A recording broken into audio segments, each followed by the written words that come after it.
Hey guys, welcome to another episode of Bulletin Broadcast. This one's going to be a bit weird. We haven't got Jared with us. He's off doing the honeymoons. There's no Jared. He's like off being a marriage. Yeah, it's weird. So me and Ben, we can have a nice sort of stay at home, we don't have to put our trousers on sort of broadcast this week. It's very exciting. Yeah, it always felt very formal. It was kind of like I actually have to make an effort. Yeah. Because he's like American and he's not British. Exactly, you need to impress him. Yeah. To, like, keep his attention. Otherwise, he's gone. He's thinking about whatever it is Jared thinks about, which isn't us. No, it's probably Pokemon, to be fair. Yeah, he likes Pokemon. He likes everything Nintendo quite a bit. Yeah. So we're just kind of going to roll through post E3 because we never really got a chance to give our thoughts on it because life. Yeah, things have gotten in the way for all three of us on different weeks. Like, there's always been something. Yeah. Which is why there hasn't been a show in what feels like 6-7 weeks now, maybe. We'll sort something. We'll work a common day. We'll sort something out. Yeah. Okay, well, Greg, you're a little bit more prepared for this than I am because I was very underwhelmed by E3. So let's have you kick things off. All right. Well, I wasn't that underwhelmed. I think there was some interesting stuff, but there wasn't anything to knock your socks off. No, I'd agree with that. There was one or two highlights, I think. Yeah. All right. Well, I think the elephant in the room, Battlefront 2, EA's Battlefront 2. The vast improvement by the look of it. Yeah. I think it looks, from what we see in the footage, it looks really good, doesn't it? It does. Like, visually and gameplay-wise. But then we thought that about the last one. Yeah, but they're kind of like... They're almost following in the footsteps of Respawn in the fact that they've looked and gone, wow, people really didn't like our first one. We should really make the second one a bit better. You know, and...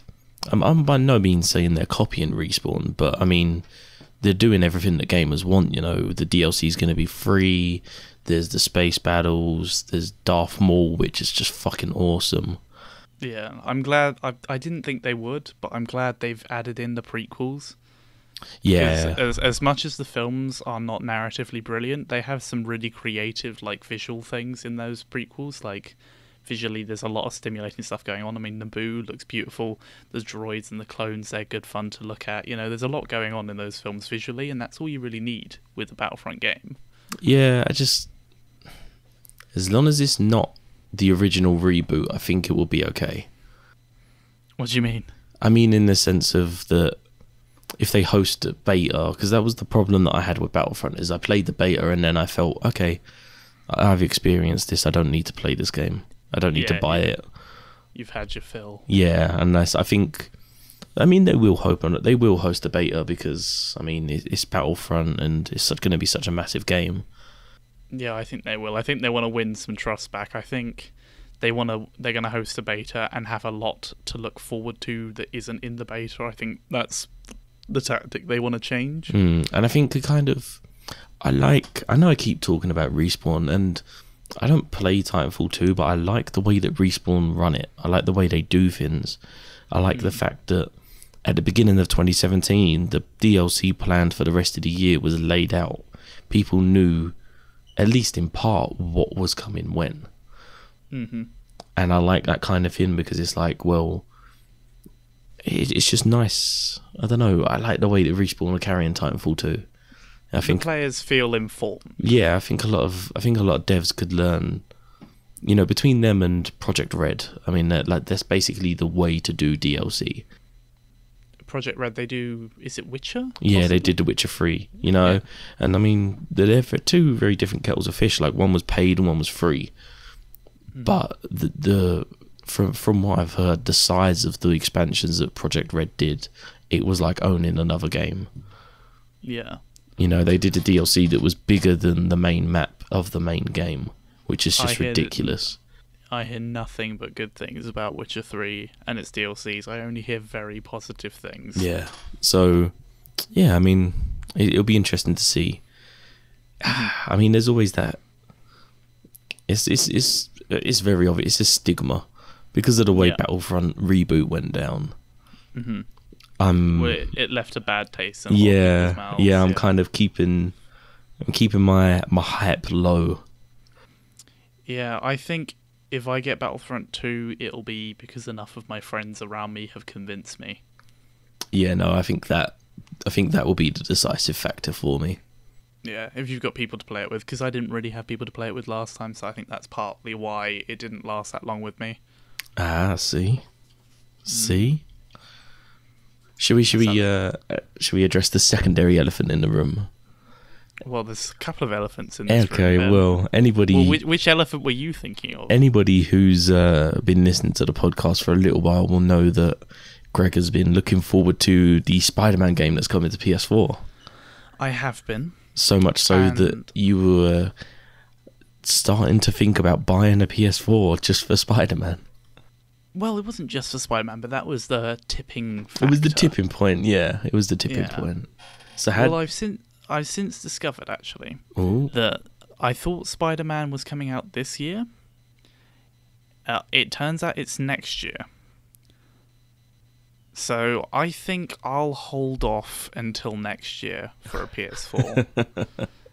Which doesn't say that I'm only getting a PS4 for Spider-Man. There are other games there that I've also taken notice Well, I of. mean, every single game that was shown at Sony's conference is coming out in 2018, so...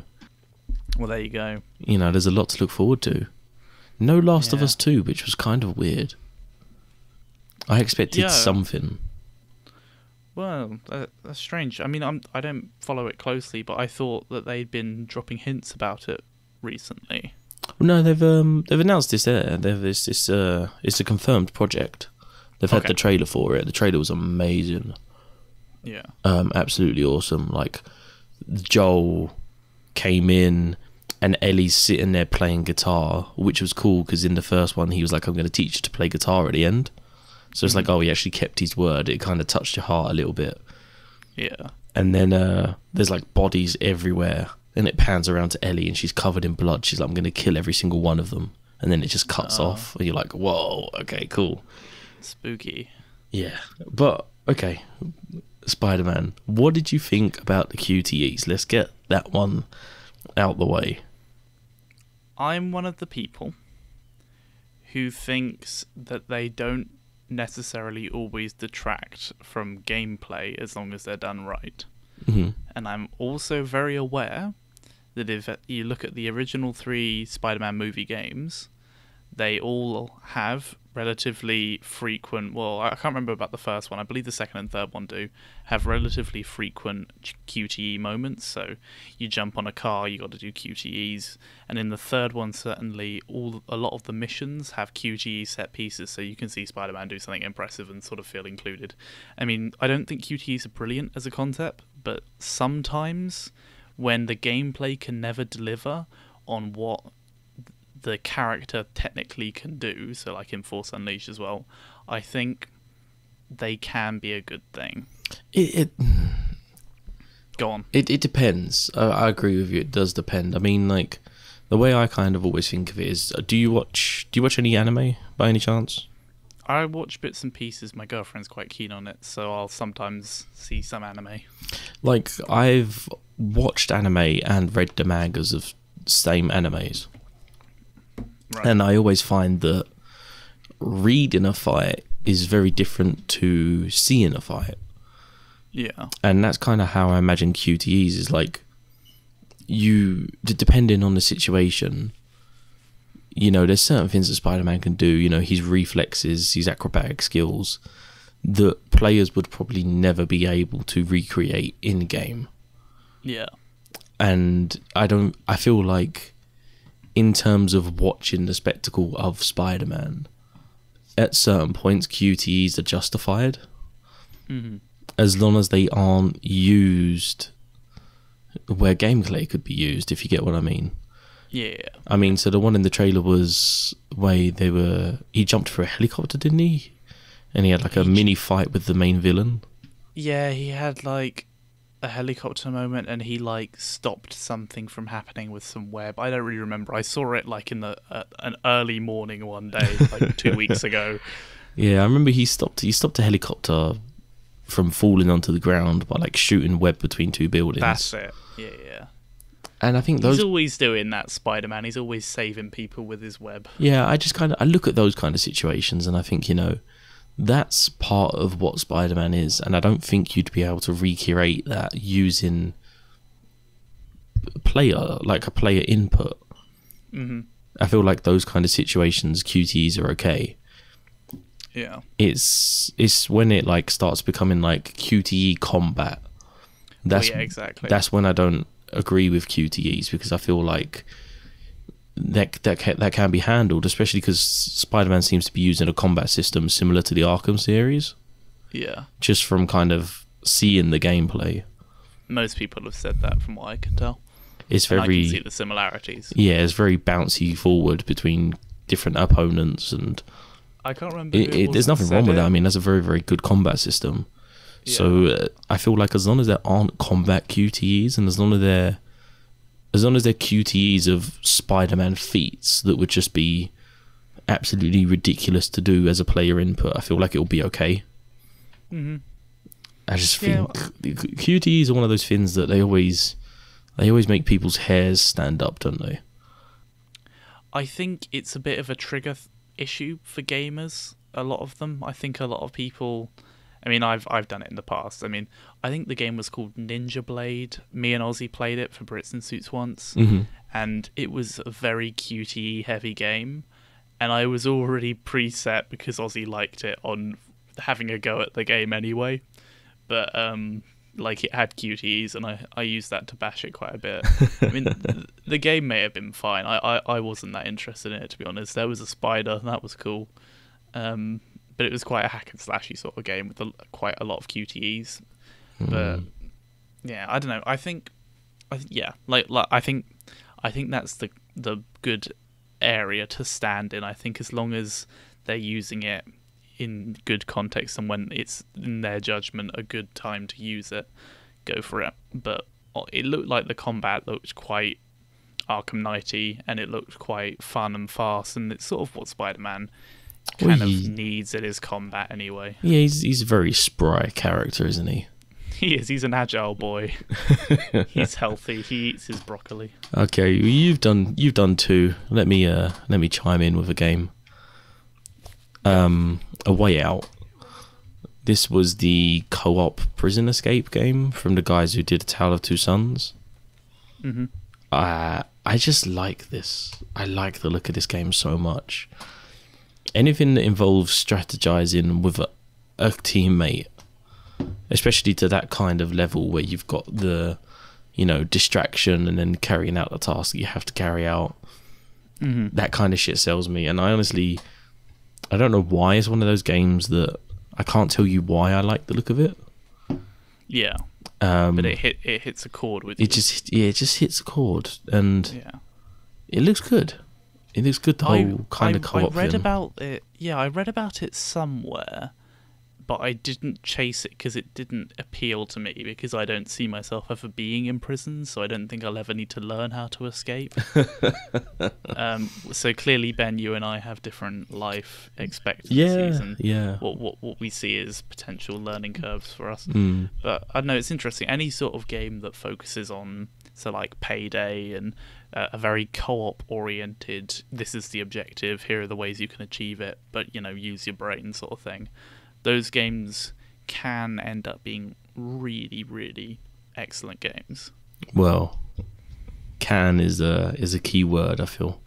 Yeah, I think, because I mean, it's one of those things. I mean, if it's one of those games where it's like, okay, that's one of the things that I'll allow. Well, I say allow. It's one of those things that I kind of accept. I'm normally not a fan of like online co-op games. Yeah. I prefer to have as like couch co-op games. Mm-hmm. But that's one of those games where I look and I think, okay, no, I could see myself playing this as an online co-op. Yeah. As long as I had somebody constantly on mic with me, I feel like I'd be okay. We could do it together. We could. We could. It might be a giggle if I have time, which I probably won't, because it's going to be my third year. which is always thrilling. Alas, being an adult is boring. Yeah, it's hard. Oh, okay. Yes. PlayerUnknown's Battlegrounds. What is this? I've seen Right, a man in a ghillie suit. I mean, tell me about it. So essentially, the idea is very simple. Okay, it is not Hunger Games. Have you ever read the manga Battle Royale? I've heard about it when people say, "Oh, Battle Royale is the OG Hunger Games." Yeah. So basic premise is, I think it's 100 players. I'm pretty sure it's 100 players. You get put onto an island. Okay. So you jump from an airplane. You mark where you want to land. You parachute in. Already loving it. I love parachutes. And then the simple idea is basically there's a play area. There's a circular play area. Ooh. And you have to get into the play area because there's like an invisible wall. And as soon as you're outside of that wall, you take damage. So you have to stay inside of the wall to not take damage and survive. Okay. You gather weapons and resources as you travel. Mm. And ever so often, the play area shrinks and it gets smaller and smaller and smaller and smaller and smaller until it's basically like, I've seen people where they're down to the final 4, and it's literally them 2 are in one house, and in the house opposite are the other 2 people they need to kill, and they're trying to take pop shots at one another through windows. Like, it gets that kind of close. Mm-hmm. And you have all kind of things, like you have red zones where bombs just get dropped on the red zone. So if you're in that red zone, you need to get out. And it's crazy. It's like a 100 player battle royale. But sadly, it's Xbox One exclusive. Oh, is it? Yes. They have an exclusive. Yes. Well done, them. I know. I didn't know they had any. Yeah, well, they had a fair few at E3 actually. Oh, I wasn't Not really paying first that close party, attention. but they're exclusives. Oh, what they had, as in their things that will come to PS4 and PC later, sort of exclusives. Yeah, I mean, like PlayerUnknown Battlegrounds is PC, coming to Xbox. As far as we know, never come into PS4. Okay. State of Decay 2, Xbox only. I knew that one. I just want to say, Code Vein, Xbox and PS4. What's Code Vein? I seem to... Oh, how dare you? I seem to remember us having a bet. Do you remember that very vampirific Dark Souls-looking game? Oh, right, yeah. And you and Jared were like, oh, it's not going to come to PS4. And I said, if it doesn't come to Xbox, if it's PS4 only, I would write an article as why you and Jared are better people than me. Oh, what? Did we lose that bet? You lost that bet. That's so lame. I was really excited for you to write the article about how awesome we were. No, sorry. Well, we'll have to come up with a bet next year. Yeah, we'll sort something, man. We'll have like a yearly E3 bet. Alright, well next year I guess I'll have to be some sort of forfeit for me because, you're getting away scot-free here. Yeah. You're getting being right as your reward for being right. Yeah, I mean, we had Sea of Thieves gameplay as well, which was cool. That's like a co-op-y sort of game, isn't it? Yeah, it's like a co-op pirate game. I don't know. I was very hyped for it, and then I'm on the fence about it. Yeah, I watched some gameplay footage of it, and I sort of went, and they were just like, and you can get in the cannon, and I was like, and they're like, you can find treasure, and I was like, and there's like, but other players might come and get it, and I was like, and then I just looked at another trailer for something. Because it all came out all in one morning. Like, it's crazy. I watched them all after each other. Yeah, trust me. I was writing them. Me and Dan and Matt wrote the Xbox one. And it's just like fucking ridiculous. Yeah. Alright, should I say another game? Yeah, I was going to say, is there anything else that takes your fancy?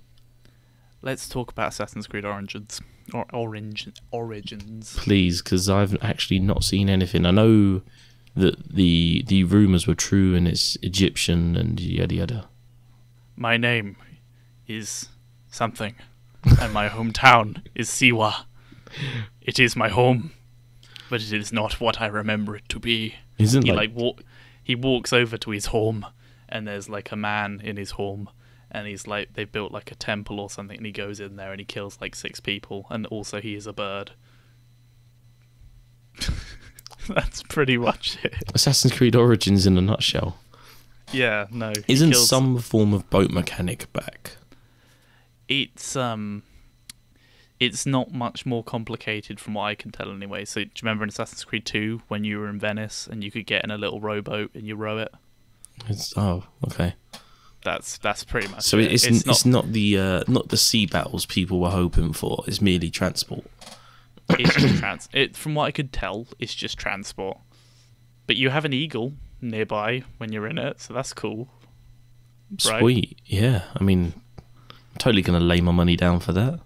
Yeah, for sure. Like, Eagles are Jesus Christ, man! Come on. It's an eagle. I mean, it's probably the best looking eagle in video game history. But like, you know, eagles, right? Sweet. Yeah, no, it looks. I'm interested. I genuinely thought, I don't know why, I thought they'd come up with more original ideas. I thought they'd do more. Well, it's the fact they've had the year break. Yeah. You know, that kind of, the fact they've had this year break and you're like, okay, it's more of the same. Why? Why is it more of the same? I mean, I watched some gameplay on Games Bulletin. Oh. It wasn't on Games Bulletin. It was like 10 minutes. I think it's from IGN, possibly. Fucking Judas, man. I don't remember us providing 10 minutes of gameplay of Assassin's Creed Origins on Xbox One X.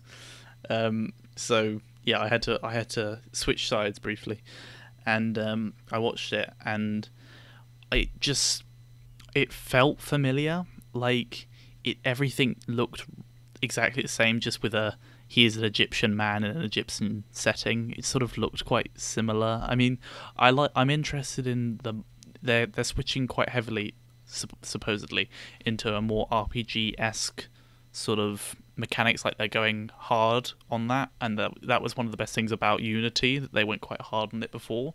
They're supposedly doing it even harder now, which is great. I like the look of that, but like, it just, a lot of little things that they were just little signifiers that you're still looking at an Assassin's Creed game. Like the character, I don't even remember his name. He killed like a bloke because he's an assassin and he kills people. And when the guy died, like the guard or whatever died, he sort of fell to the ground and did like the signature Assassin's Creed dead person sort of spazzing around thing on the floor. And then it immediately just said to me, yeah, you're not looking at a different product. Yeah.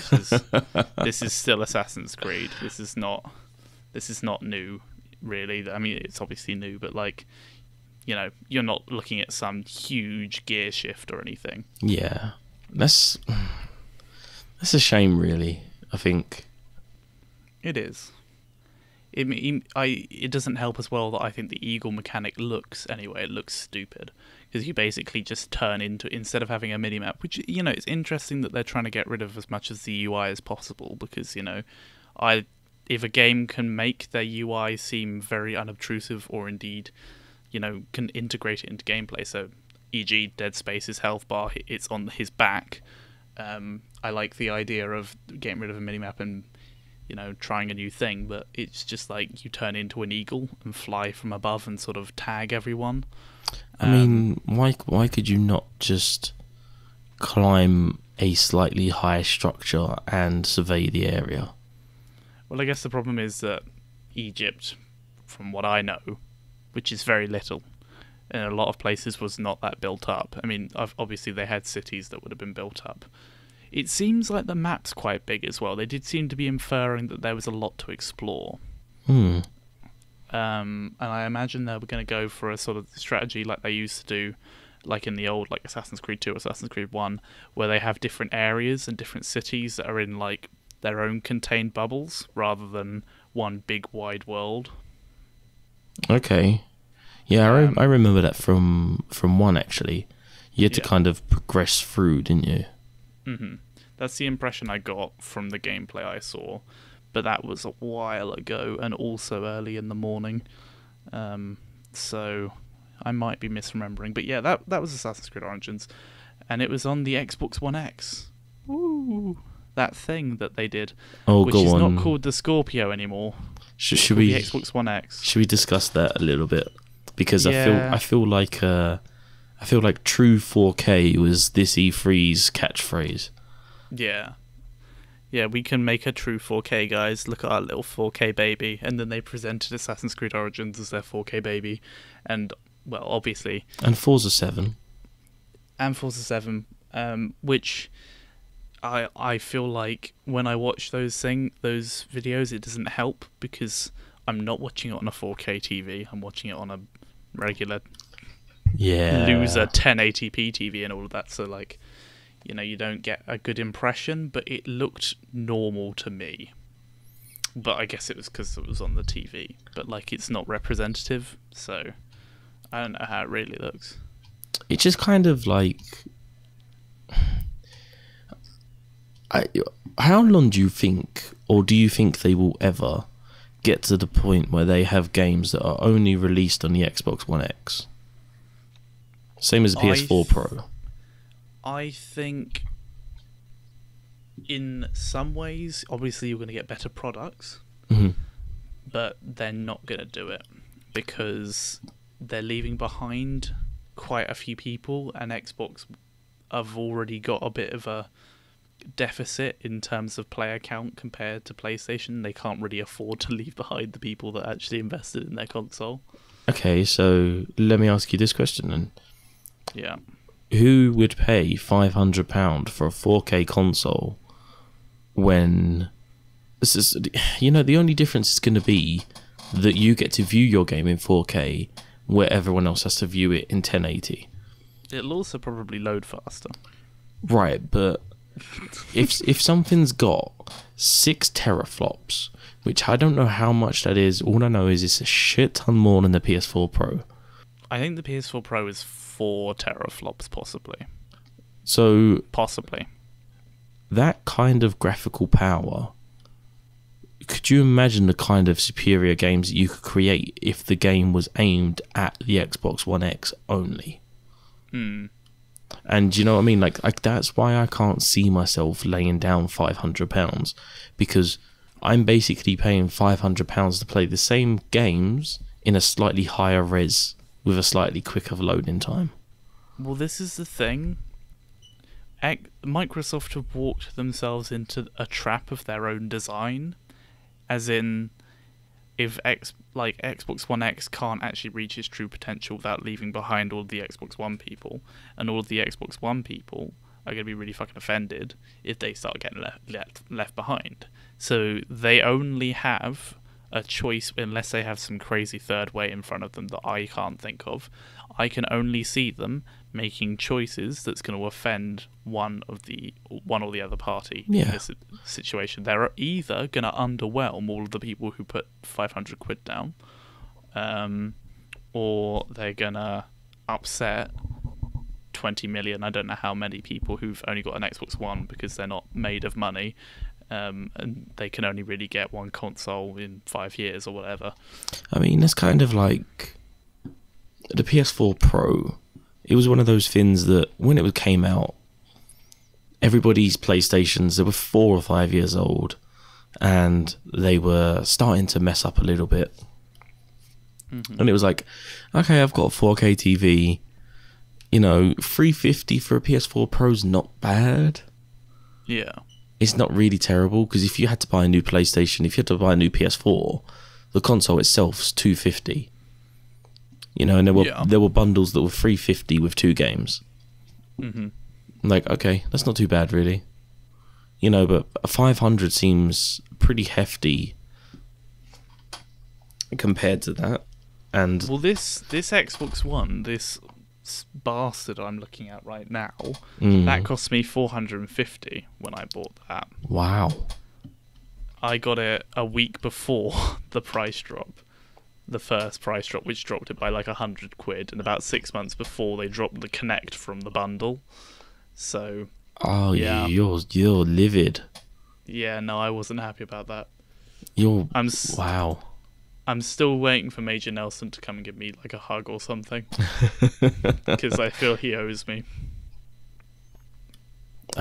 Let's think about this. Is there anything else? Have you seen Mario and Rabbids Kingdom Battle? It's what? What? Have you Mario? Have you not heard about this, Greg? Believe it or not, Ben, I don't follow Nintendo too closely. Right, so this is a Nintendo Ubisoft collab. Right. It's coming out on the Switch. So basically, Mario has ended up in the Rabbids universe. Oh, how did he get there? He's looking for Princess Peach or some shit. Is this something to do with his magic hat? Maybe, I don't know. It doesn't feature Right. in the game. So Blasphemy. it's a mixture of open world exploration, and then when you encounter an enemy, it's like on this enclosed area where it's turn-based combat, so you can like jump over a wall or there's a Rabbid dressed as Princess Peach, and you can use her to catapult Mario over the wall and then crush the enemy behind it. It looks stupid and silly, but fun. Yeah. And I think that's Nintendo's whole thing, though, silly but fun. yeah, I suggest looking at it, Greg. If you've not seen it, you need to. Alright. Your brain cannot comprehend what it is. I'll type it in now. Rabbids and Mario Mm-hmm. having fun. There was loads of stuff that came out that I kind of looked and went, like Starlink Battle for Atlas. Okay, so What? Starlink Battle for Atlas? yes, so basically you pilot a spaceship, and let's say that you're playing on Xbox. Yep. You have a toy ship plugged into the USB port on top of your controller. Mm-hmm. And then as you're traveling around and you're like, oh shit, I need missiles, you take the machine guns off of the toy on the controller and replace them with missiles, and you put the missiles on the toy ship, and the toy ship knows what it has, and it modifies your in-game ship to reflect the toy ship on the controller, if that makes sense. That was very complicated. So you get a separate controller which No. reflects... So you get a toy ship which plugs Right. into your controller. Right, what this comes with the game. I certainly hope so. Right, okay. And then say you're going along and you're in a space battle and you need missiles, but you have machine guns. Right. You take the machine guns off of the toy ship that is attached to your controller, Yeah. and you replace them with whatever weapon it is that you need onto the toy ship on the controller. So instead of having the reasonable thing where you just have a button on the game that changes between machine guns and missiles, you have to pause the game. You have to have a separate table next to you with all of your backup weapons and ships and holes so that you can change them on the fly. I bet there are people that would like the, not textile, but like the physical feedback of the idea of putting together a toy to play on a game. That's probably quite appealing to children and It's children-like people. Hey, it's immersive. You have to Yeah. physically do it. But like, to me, that just sounds like stuff that can get lost. I mean, imagine if you lose that, you'd never be able to use your missile components on your ship ever again. That'd be bullshit. Could you imagine that? Yeah. It would- And what if, like, there's a boss in the game that can only be beaten with missiles, and you're like, oh no, but I lost my missile thing, or my dog ate my missiles. I mean, what'd you do then? It's a very good question. I mean, if I ever meet the guys making the game, I will be sure to ask them for you, Greg. Yeah, ask them what happens if Greg's dog eats his missiles. Yeah, no context. Then could you ask them to get me a dog? Yeah. I don't have one. Did you also see that Fallout VR was announced? Fallout 4 VR. That's crazy. Can you believe it? I I'll be know. able to have a little headset on, and then I'll see the gun in front of me and I'll shoot with it. If you're willing to pay for the game again. You know me, Ben. I have all the money in the world. Like, what is Bethesda's deal? Well, they're supposed to be making right now 3 or 4 unannounced properties, and they seem to be just going for the strategy right now of whoring out all of the games they can to raise money for this. It's just global domination to try and raise money for their unnamed IP. Yeah. I mean, you had Wolfenstein 2, which is whatever. I've never got into Wolfenstein. Yeah, I played the previous one, the one that came out a few years ago. I quite enjoyed it, but it never really grabbed me, even though I'm a huge junkie for alternate history stuff, like a good alternate history story. I mean, if anything, it was the fact that the game was so much focused on the gameplay that probably held me back on that. But, you had Dishonored announced. Well, again, didn't that just come out, Dishonored? No, it's a standalone adventure in the franchise. Okay. You play as a augmented human. Right. Because reasons. Yeah, of course. The Evil Within 2, which I was actually happy about. Oh, I wasn't really interested in the first one. It's just sort of a horror game, isn't it? It's kind of horror. Like a grotesque survival horror. But it was really cool because the whole premise of it was that basically the character you played as was stuck in a world created by the villain. Yeah. He kind of created this alternate world that he could manipulate at will. And it was really cool to see the transition from the real world to the alternate world. Mm-hmm. It's a good game. It's not amazing, but it's a good game. Okay, alright. I don't even want to touch the Creation Club.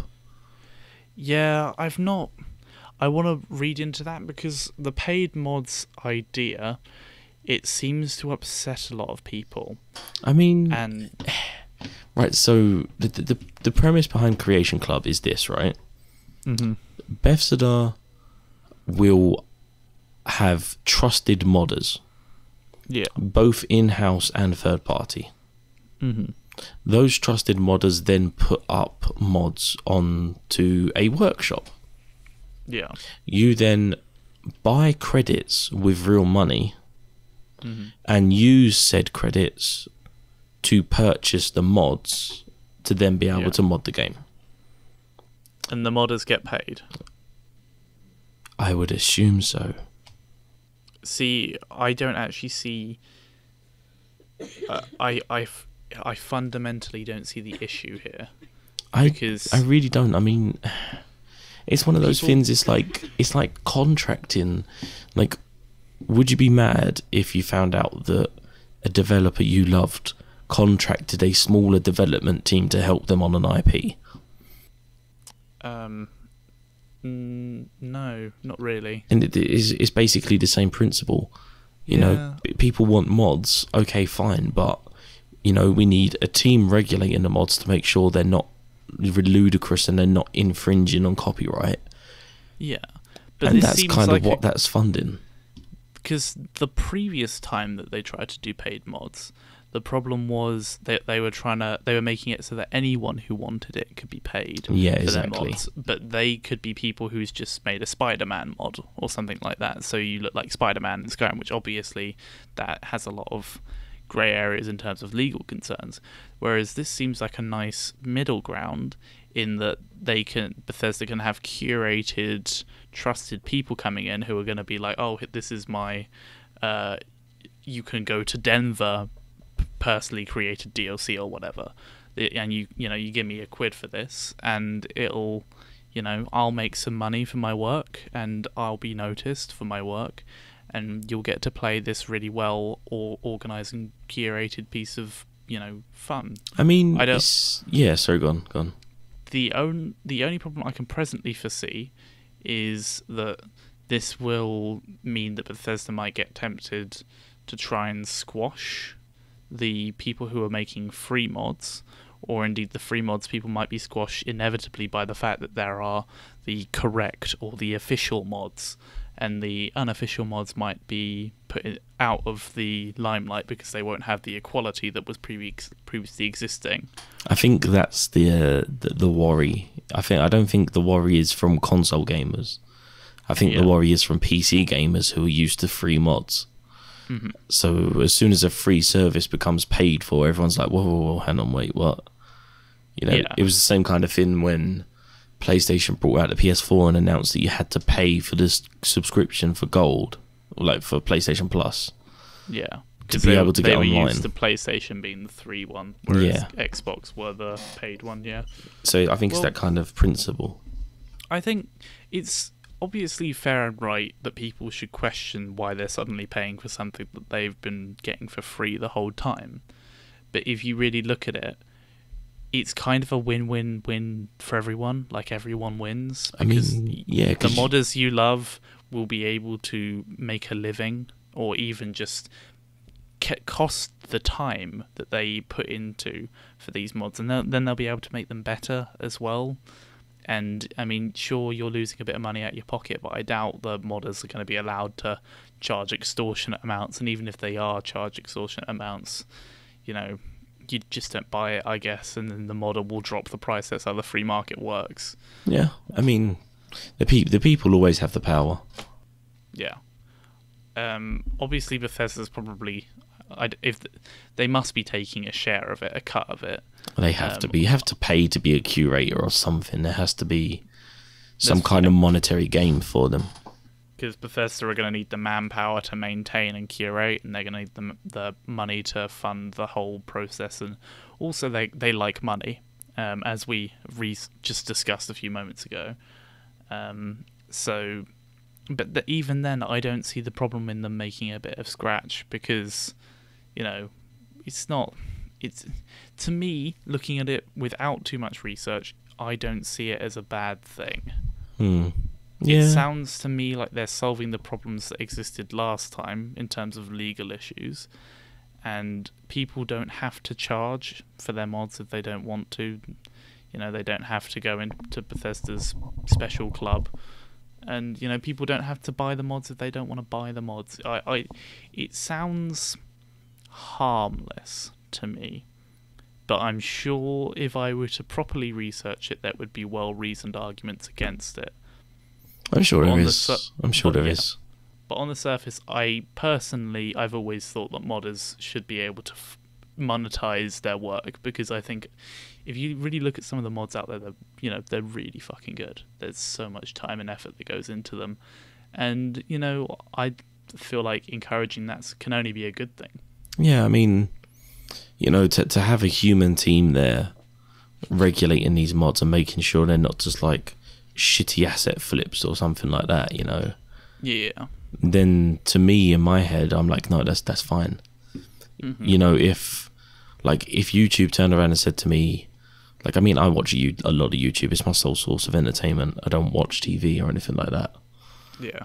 So if YouTube turned around and said to me, like, oh, you need to pay £5 a month to use YouTube, but in response, like, to justify this, we're going to have a team of humans managing our copyright strike system, and, you know, we're not going to use as many bots. It's all going to go through human people, so people can't just misflag copyright infringement videos. Then fine, because that's not purifying isn't the right word, but it's improving the service. It is improving the service, but of course, if YouTube were to start charging, their whole business would explode and die. Oh, of course it would. Of course, yeah, it would never ever work. I mean, they're free to do it, but, like, you know, that's just them inviting their competition to beat them in every way. Yeah. What was I going to say? I had a thing to say. What were we just talking about? We were just talking about paid mods. Paid mods. I don't know. I can't remember what the thing was. Okay. I might remember it later. There's one thing I want to talk about before I wrap this up, because I'm officially out of things to say. Okay. I have one more thing to talk about after this. Oh, go on. Okay. You say your thing, and I'll do my thing. I want to talk about Anthem a little bit. Okay. Go for it. I'm so on the fence about this game. I think that's exactly where everyone should be about this game.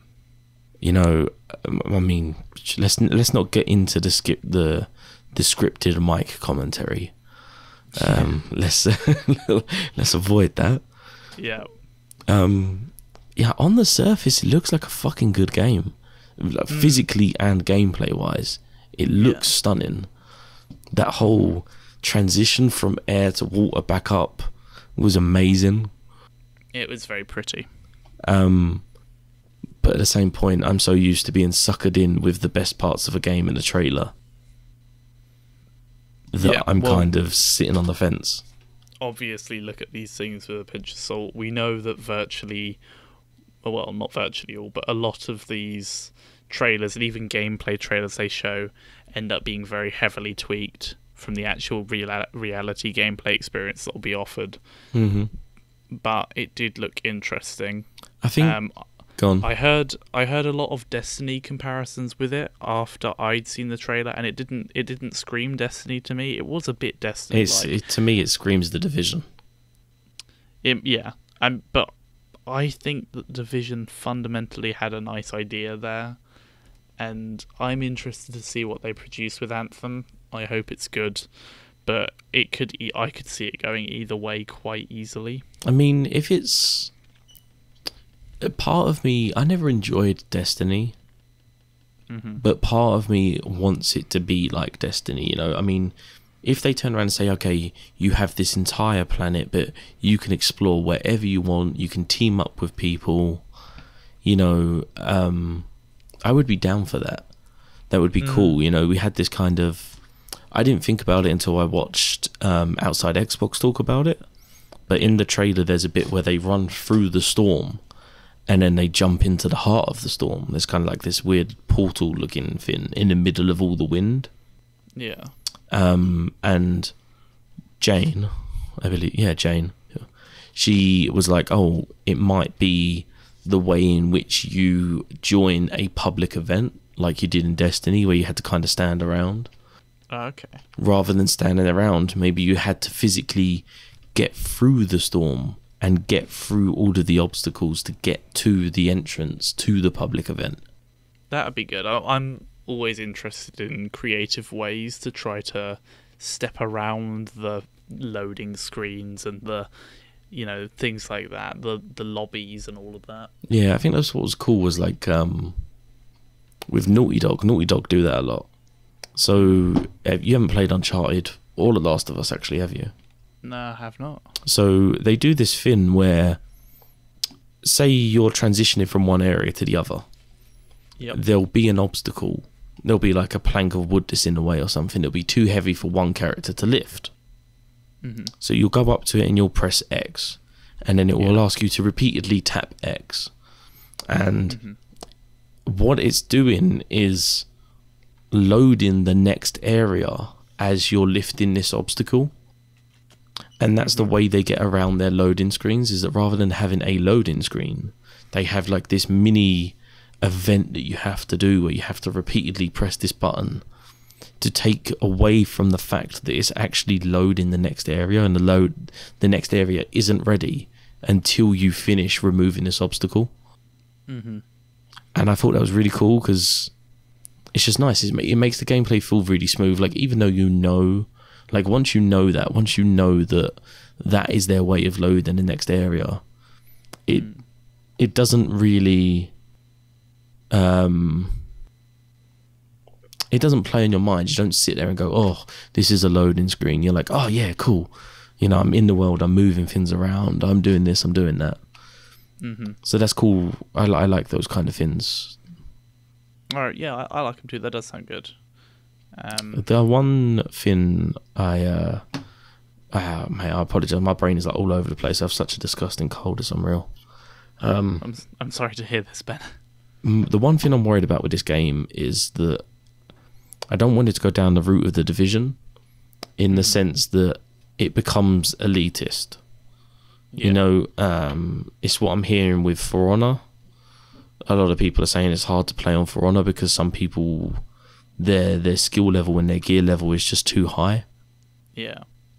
A lot of people I know stopped playing the Division for the same reason. You wouldn't play it for like a week or so for whatever reason because you were busy with life, and you come back and everyone was miles in front of you because they looted all this high-end gear from the fucking extraction bit. It's the problem I saw coming with Halo Wars 2 as well, and it's probably a reality by this point. It just kind of looks like one of those things where you've got these mech suits that are so customizable, allegedly. I say that because we haven't actually seen any customization. Yeah, we've just been told. Yeah, that they're customizable, and so it just kind of, you know, I'm weary of it. I'm very weary of it. I've got to say, I quite like the mech suit. I think they look quite cool. They're quite. It reminds me of Iron Man. Everyone has said this. Yeah. Yeah. Even with the missiles, the rocket barrage that comes out of the shoulders. Exactly. That was my first thought, because Iron Man does that in like Iron Man 2 or something, doesn't he? He comes out of his shoulder and they go everywhere and they hit all the people individually. It looks fucking awesome though. It does look really cool.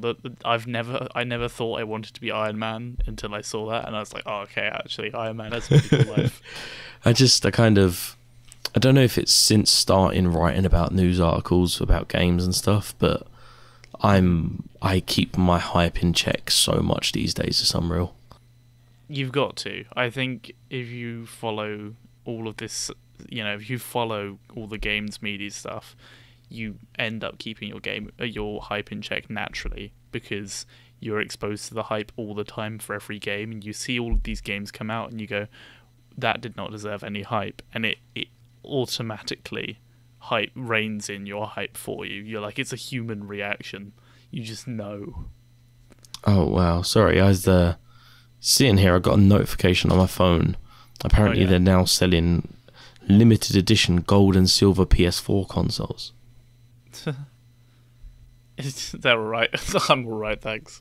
They can have them. Yeah, cool. What was the last thing you wanted to talk about, Griggy boy? Beyond Good and Evil 2. Right, I'm going to hold my hands up.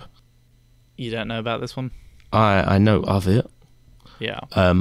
And I know that some people weren't happy because Beyond Good and Evil 2,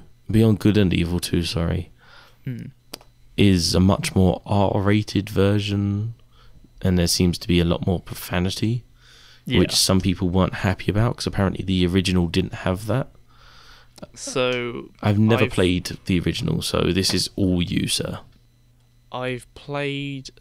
So as soon as I saw the trailers for Beyond Good and Evil 2, I watched a bit of one and saw the swearing pig, and I thought, that's pretty good. And then I said to myself, well, I've got Beyond Good and Evil on my Xbox. I've been meaning to play it for like a year. I got it for free, I think, a few months ago or something.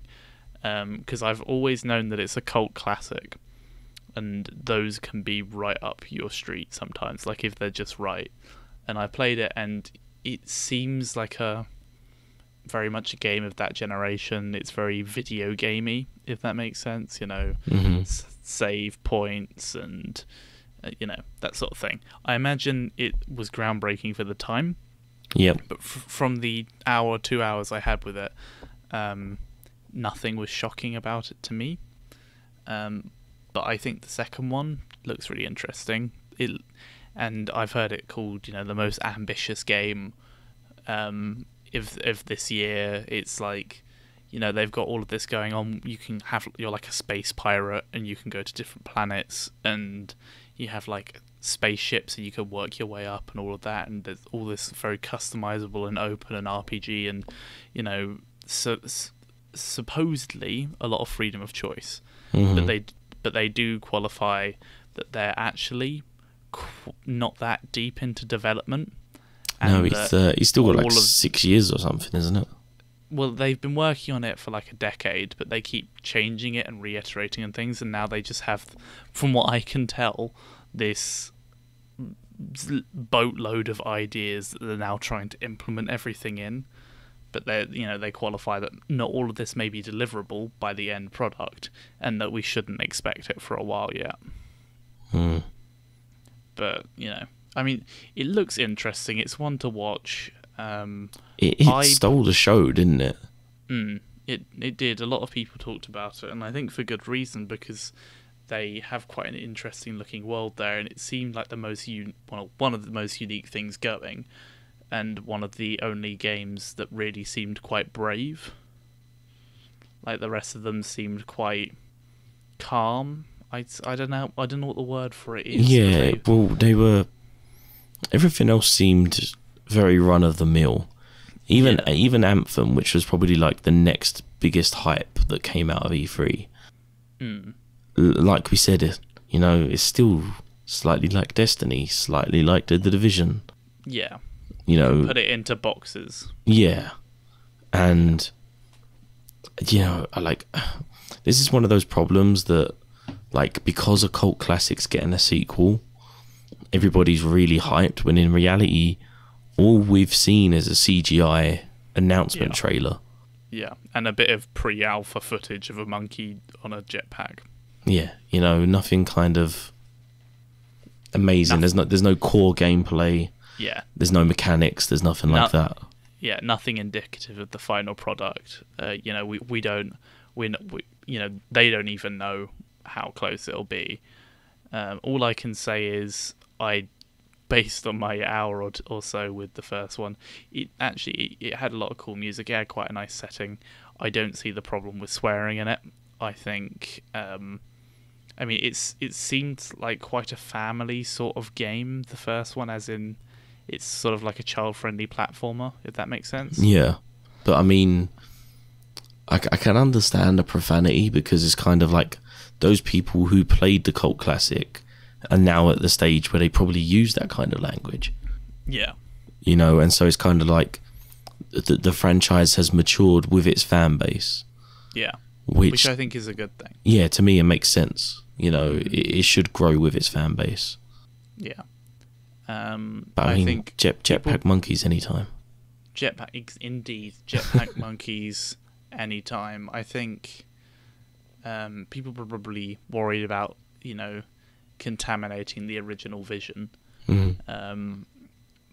But to those people, I say, don't worry about it. Chill. It's cool, man. Yeah, just chill. Just take a step back. Just chill. Yeah. Well, I think that's E3 pretty much done and dusted. Yeah, I think. Obviously it's like 2 weeks after E3, so we've had time for us all to calm down. But like, it is interesting because this is going to be our next 2 years, all of this stuff we've just seen, and you and I have managed to have a very calm and collected conversation about it all in 45 minutes. It's weird without Jared here. I feel like with Jared here it would have been a lot more hyped. It would have been a lot more hyped. This was two overly sensible British men talking about the next 2 years of video games, and it was not enthralling. Well, it's also true that I'm doing this recording with my girlfriend sleeping in the room. So I've not been shouting, and I've not had all of my usual stuff. And it's also true that when Jared comes onto the show, I have a certain degree of mockery prepared for him, and I have a certain degree of shits and giggles that I produce just because he's a lovely guy. He's a good little chap. We like to look after him, and we like to hear him chuckle. And he may well listen to this on his honeymoon while his wife is sleeping, much like you are, Greg. Yeah, because he's got a wife. He has a wife now, man. That's crazy. I know. I feel our like our little Jared has grown up. He has. It's crazy. That means that this needs to be a more mature show, because he might have a baby soon, and then Jared is going to have to be child-friendly on the show. Oh, dude, we can have a GB baby, man. We'll get him a little like a branded baby grow and everything. Yeah. That would be expensive, I'm sure, to produce a singular Games Bulletin baby grow. Maybe if we mass produce it, we might be able to tap into some sort of irony market and have millions of people buy it, even though they have no idea what Games Bulletin is. Yeah, you never know, man. Well, the world is weird. Yeah, everyone's jumping on those trends. That's right. We need to be at the head of those trends. Well, I think unless there's anything else you want to discuss. Call of Duty World War II looked okay. It looked meh. Yeah. I kind of expected it to be a bit more surprising. I would be happy for it if I knew there wasn't going to be supply drops in it, but I'm pretty sure there's going to be supply drops, so... Oh, boo. Yeah. Red Dead Redemption was a no-show, because they've moved that, haven't they? And Far Cry 5, anyone who thinks that this is aimed at you and you should be a threatened group by this is a fucking moron. You're stupid. You're a moron. Greg's views are his own. You're a moron. If you feel attacked by this, they're attacking a terrorist group. Religious extremists. That's it. You are not an attacked group. If you... Everyone who thinks that they're being attacked by Far Cry 5, a game that has not even come out yet, is a moron. Unless they're an actual terrorist, in which case, yes, you're still a moron, but for a different reason. Yeah. Don't be a terrorist. Yeah, you are being attacked, though.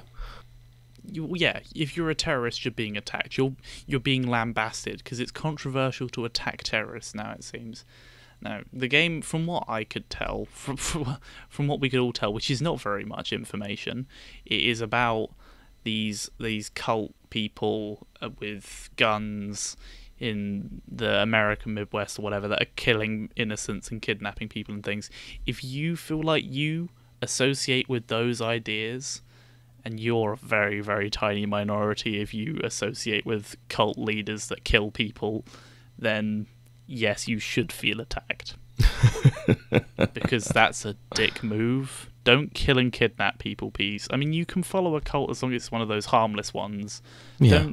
Don't join one of those ones that, like, kills themselves when meteors go past. Yeah, like no Jamestowns or anything like that. Yeah, none of those things. And none of those cults that kill people. But, like, if you want to join a cult that just, like, worships mouse pads or something, do that. That's fine. That's really harmless. I can't think of anything more harmless. That was a bit of a tangent. There we go. We've got our tangent in. Our weekly tangent. Awesome. I'm trying to think, the Far Cry 5 was literally just every other Far Cry game. But in America. Oh, yeah. That's the plot twist. Do you know what's ironic is that in trying not to create a controversial game where you inhabit another land and kill its inhabitants. Yep. They've actually created more controversy than any previous Far Cry game. Far Cry 3, you was a white man who went onto an island and killed people of a different race and nobody batted an eyelid. Yeah. But they said it as a white man in a white man's country killing other white men and everyone fucking loses their shit. Well, I think it's probably true that they saw this losing of the shit coming, and I think they deliberately may have had this in mind. They probably wanted to trigger some people and get talked about. It's free hype, innit? Exactly, it's free hype. It's all I heard about for 3 days. And, anyone who actually properly thinks about it with their brains that they probably have will realise that actually it's fine. It's inoffensive and it's harmless. And, those are the majority of the market anyway. And I think the vast majority of people that got themselves worked up and got a petition that... I wanted to read this for the show. I'll bring it on next week. Okay. But there was this petition that was written by an idiot, and it had about 10,000 people sign it. And he was a person who thought that the Trump government was under attack from this, and that all right-wing views were under attack, and being a Christian was under attack. And I was just reading it with my mouth aghast, just like, what the hell are you talking about? This is... it's just, you're not... They're terrorists. How can you be... Yeah. Anyway. Should we leave that there before you get too irate? Let's leave it there. I mean, we've had to sum up a lot of news into... because we've, as already stated, we've had a lot going on. But those are our opinions and our takes on things that happened 3 weeks ago. Hopefully people have been waiting with bated breath to find out what Greg and Ben, and apparently not Jared, thought about all those things. But yeah, we shall be back hopefully next week. Maybe next week. It's one of those things we need to not let life get in the way, but it's easier said than done. It is easier said when than done. You have 2 uni students and somebody you work shift work. Yeah, it's not always two uni students, one of whom is married, and somebody who does shift work. Indeed. I mean, I'm out of uni now. It's all done, so I should be pretty free this summer, except for maybe the odd week or whatever. Sweet. So, lots of shows. Yeah. Lots of shows. Look forward to that, people. I'm looking forward to diverting my full energy into YouTube. That's going to be really good. I'm probably going to start that next week. Sweet. It is sweet. Yeah, no, it's good times. We'll leave you guys to it then. Yeah. Hopefully you enjoyed this very, very, very, very chilled podcast. It was. It was a nice sit in the bath podcast. We didn't disagree on anything. We didn't. Which is weird. We had a brief sort of moment with the QTEs, but then you sort of came round to my thinking because I was already in a nice wishy-washy middle ground position anyway. Oh dear. Okay, people. Well, we will see you next week with the married one. Will he be here next week? I believe so. Oh, that's really exciting. I love Jared put an asterisk on that. Yeah, no, he may not show up. These are not the opinions of Games Bulletin. Yeah. Yeah. All right. Well, see you later, people. Farewell, party people. My voice is so... And my voice was so soft this week.